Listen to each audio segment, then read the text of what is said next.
Wow, I've been away a very long time, but I'm still here.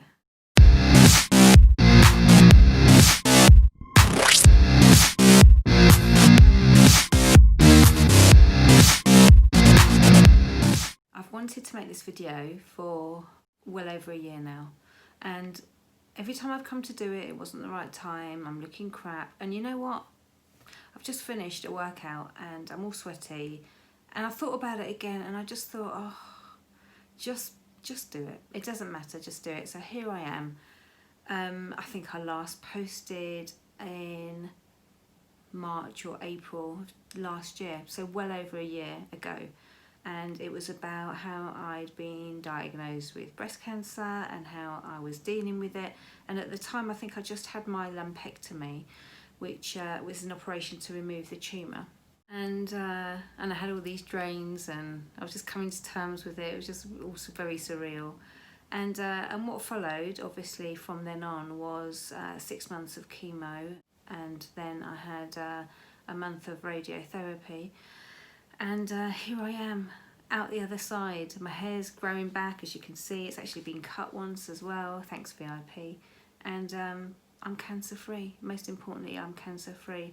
There was one stage when I never thought I would be in this position. Right at the beginning, I didn't know. I didn't know what to expect, and nobody does when they're diagnosed with cancer. You know, it's one of those things that is different for each person. It's personal to them. Some people afterwards, they just can't even bear to hear the words, and some people kind of embrace it and run with it. I didn't embrace it at first. In fact, I probably hid away for about 2 weeks, sulking, crying, not knowing what to expect. And after coming to terms with my diagnosis, I thought, you know, the easiest way for me to deal with this is to talk my way through it. That was my therapy. So literally, I would post stories on Instagram, and if you go to my Instagram channel, then you'll see BC Diaries, Breast Cancer Diaries, and I've posted, you know, you can put 100 stories in each highlight. I think I've got 10 of them, so you can see all through my treatment. And I kind of wish I did this on YouTube, because, you know, it's just easier to watch, and also there's no record of it kind of thing on, I mean, there's a record of it on Instagram, but there's no sort of like I'm talking now, a big long, well, it won't be that long video, it would be just short stories, but you get the idea anyway. I kind of wish there was an app, maybe there is, to grab all those stories and make it into a YouTube video. That would be awesome. If you know of it, please let me know, because, you know, when my children are adults and looking back on what I went through, it'll be really interesting, I think, for them to watch. And, you know, it's been tough on them, I'm sure, both of them. It was hard not knowing whether I would see them grow up, and that was the hardest part for me, you know, the kids, having kids and thinking, will I ever see them grow up? And, you know, anyway, it's over. I'm having adjuvant treatment, which basically means that I have monthly jabs, which are called Zoladex, and my daily tablet of letrozole, and a daily tablet of vitamin C and D, and my bone infusion, which I have to go into hospital for every 6 months. Sounds worse than it is. It's actually fine. I've only had one of them so far. It leaves you feeling a bit what's the word? Drowsy, I suppose. And it's just it goes in through a drip where my PICC line used to be, and I've still got the scar from my PICC line. I think that will never go, and I've still got the tattoos that they put on your body for the radiotherapy. I don't think they'll ever go either. Throughout my diagnosis, throughout my chemo, I had a couple of infections. With one of them, I ended up in hospital, and I've had my boob drained so many times, and unfortunately, the upshot of all my treatment is that I developed lymphedema, which is basically fluid in the arm. So where they removed my lymph nodes, because I had 3 lymph nodes infected, they had to remove all my lymph nodes. Now the lymph nodes drain the lymphatic fluid, move it all around your body, and the lymph nodes in your armpits do naturally your arm. Because I haven't got any, it's not draining all the fluid in my arm away. That's when you get lymphedema, and it basically means your arm swells up massively, and I have to now wear this compression garment every single day. I don't want to talk about it too much because actually it really upsets me, because I don't want to have to wear this, and for some reason I haven't got past getting over this, because I guess it's kind of like my daily reminder of what I went through. And although I don't mind talking about, you know, what I went through and helping others, because like I said, that was my therapy on Instagram stories, and, you know, talking with others and telling my story and my experiences so others would learn. And I still don't mind revisiting all of my journey. That's fine with me. But I just can't get over this, and it is upsetting me, and I do what I have to do. And I thought, you know what, I'm just going to give myself a year of living with this. After a year, if I can reduce the time that I'm wearing it, then I might be able to carry on living with it. I'm going to have to live with it anyway. I have no choice. But what I mean is, I might try and seek alternative measures to deal with lymphedema. So I've heard that potentially there's an operation where they can remove healthy lymph nodes from one armpit and put them in the other. That might be a consideration for me, because I just feel I'm way too young. I'm way too young to have to deal with this. And you know, the hot weather that we've been having lately it's just been awful. You know, just having to wear the sleeve, it's hot, it's constrictive. Yeah, anyway.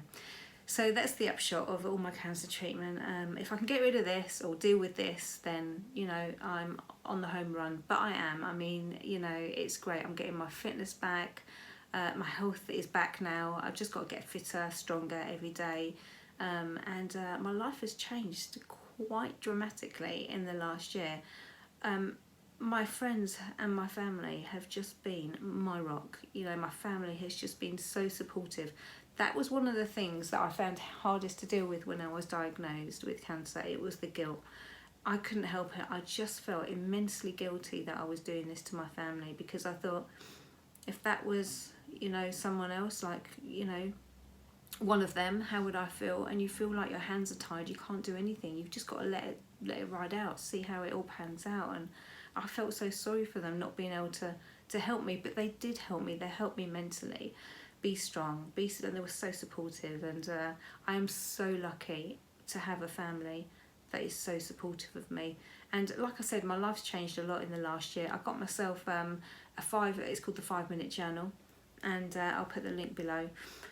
I fill it in every day, and it basically sets you up for the day, and it reminds you of what you need to be grateful for, because I truly believe that kindness and gratitude are the key to happiness. We don't need material things. We don't need loads of money. It's nice to have those things, and having those things, yeah, especially more money, gives us more options. But at the end of the day, to be really, truly happy, for me, is to be grateful for what I have and remind myself every single day of the things I've got, because I might not be sitting here today.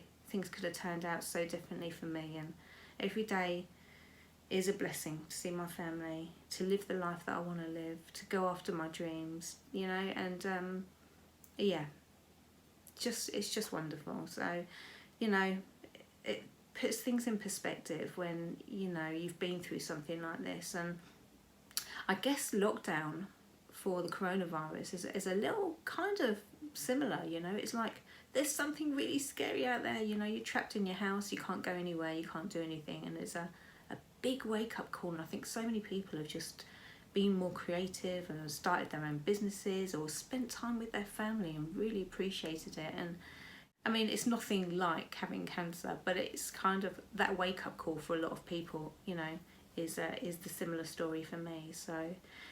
So yeah, so here I am, all done and dusted, making my video. If you've got any questions, you know, I'm really happy to answer them, to be able to answer them. I love helping people. Yeah, I might make some more videos in the future about my journey, about, you know, my experiences, my stories, but I just thought what I want to do is kickstart my YouTube channel, because I love editing and I love doing the videos, and I really want to get back into it. So what better time to start than the end of my cancer journey and at the beginning of my new life. So Thanks for watching. Thanks for persevering through the video. If you've got any questions, please leave them below. And I would love a thumbs up, obviously. God knows what the algorithm on YouTube is like for me now. It probably shows it to like 2 people. But if you're watching this, thanks a lot. And yeah, I'd love anyone to subscribe if they're discovering me for the first time. Take care, and I will see you soon.